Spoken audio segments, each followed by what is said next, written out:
এটা আসলে সম্ভাবনা কম, পরিবর্তনের সম্ভাবনা কম। তার কারণ হতো যদি ট্রাম্প প্রশাসন যদি দুই একটা বা কয়েকটা দেশকে দিত তাহলে বোঝা যেত। এটা কিন্তু তারা বৈশ্বিক একটা নীতিগত সিদ্ধান্ত নিয়েছে।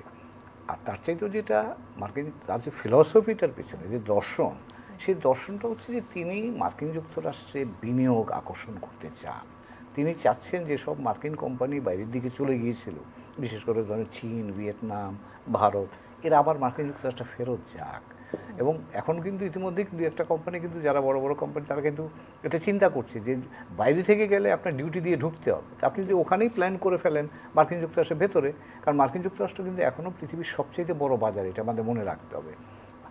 মার্কিন যুক্তরাষ্ট্র বছরে $3.3 ট্রিলিয়ন পণ্য আমদানি করে, কাজে এখনও পৃথিবীর সবচেয়ে বড় বাজার। এটাই তার ট্রাম্প প্রশাসনের আমি বলবো যে শক্তির জায়গা। তারা জানেন যে এই মার্কেটে সবাই আসতে চাইবে, কাজে সেখানে আসবার জন্যে এখন আকর্ষণ কীভাবে করা যায়, এই ট্যারিফটাকে তারা ইউজ করছেন as an incentive to come to US, set up your shop here, যাতে তুমি আর ট্যারিফের ইয়েতে আওতায় না পড়ো।